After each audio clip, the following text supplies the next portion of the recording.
Hi friends, welcome to Nivi views. 3000 subscriber வந்திருக்கீங்க, ரொம்ப சந்தோஷம். எல்லாருக்கும் ஒரு இன்ஃபர்மேஷன் கொடுக்கணுன்னு நான் ஆசைப்பட்றேங்க. என்னென்னா ஹார்ட் அட்டாக். இந்த ஹார்ட் அட்டாக் பற்றி சில விஷயம் எனக்கு தெரிஞ்ச விஷயத்த உங்கள் எல்லாருக்கிட்டையும் சொல்லணுன்ட்டு தான் ஒரு ஆசை, வேறு எதுவும் இல்லை. ஸோ யாருக்காவது ஏதாவது பிரச்சனை இருந்தால் அது சரி பண்ணிப்பீங்க அப்படின்றதுக்காக தாங்க சொல்கிறேன். என்னோடய பாட்டி பார்த்திங்கன்னா ஹார்ட் அட்டாக்கில் தாங்க இறந்தாங்க. அது 2005 நடந்தது. அப்போ எனக்கு அந்த அளவுக்கு எந்த விஷயமும் தெரியாது. ஒரு 20 வயசு பொண்ணுக்கு என்னங்க தெரியும். அதுக்கப்புறம் தான் எல்லா விஷயமும் நம்ம அனுபவத்தில் கற்றுக்குறோம். ஸோ அந்த மாதிரி அனுபவம் தான் நிறைய எனக்கு கிடச்சிது. அது பார்த்திங்கன்னா எங்கள் பாட்டினா எனக்கு அவ்வளோ பிடிக்கும், ரொம்ப ரொம்ப பிடிச்சோம் பாட்டி. ஆனால் பார்த்திங்கன்னா திடீர்னுட்டு ஒரு நாள் இந்த மாதிரி நெஞ்சு வலிக்குது அப்படின்னு சொல்லி ஹாஸ்பிட்டல் கூட்டிகிட்டு போனாங்க. கூட்டிகிட்டு போன கொஞ்ச நேரத்தில் இறந்துட்டாங்க. அது எங்களால் தாங்கவே முடியல. ஸோ அவங்கள நான் கூடவே இருந்திருக்கேன். ஸோ அதனால் அவங்களுக்கு என்னென்ன ப்ராப்ளம் உடம்புல இருந்தது, எதனால் இந்த ஹார்ட் அட்டாக் வந்தது அப்படின்றத நான் இப்போ கூட அனலைஸ் பண்ணி பார்க்குறேங்க.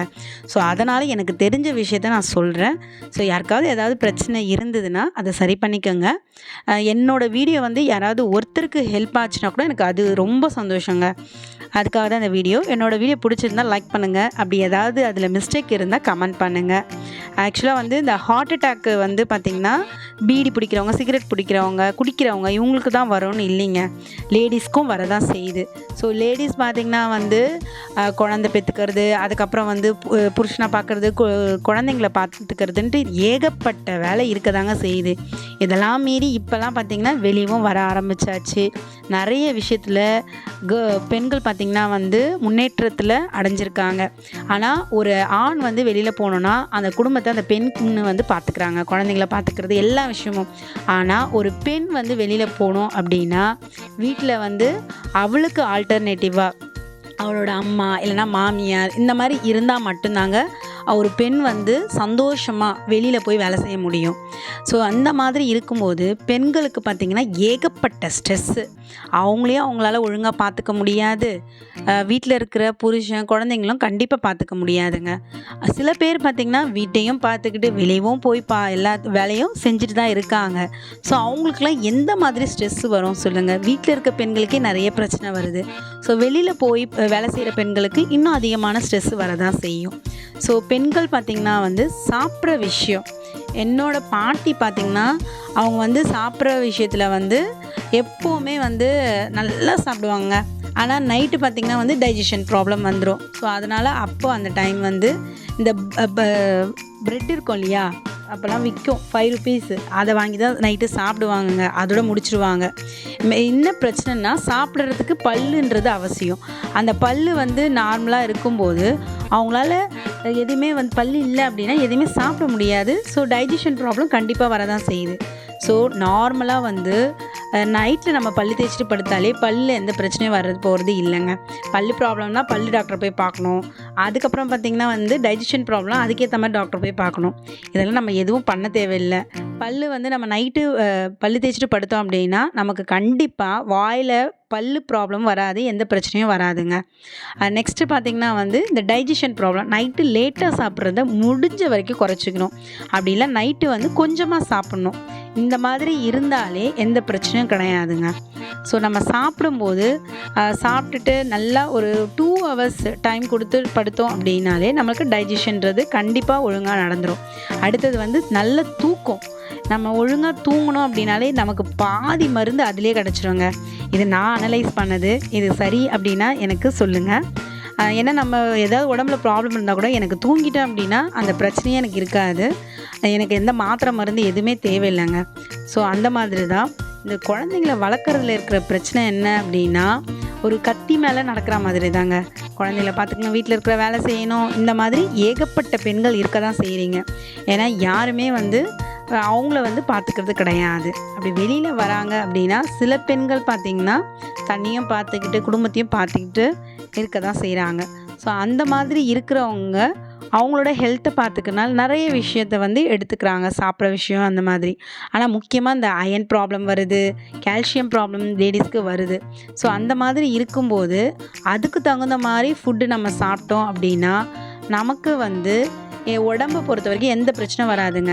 அதுக்கப்புறம் நம்ம ஒழுங்காக சாப்பிட்லான்னு நமக்கு நிறைய ப்ராப்ளம் வர செய்யுது. அதாவது என்னென்னா மயக்கம் வர்றது, இந்த மாதிரி ப்ராப்ளம் சின்ன ப்ராப்ளம் நம்ம வரும்போதே என்ன ஆயிடும், ஐயோ நமக்கு உடம்பு சரியில்லை நம்ம மைண்டு சொல்லிக்கிட்டே இருக்குது.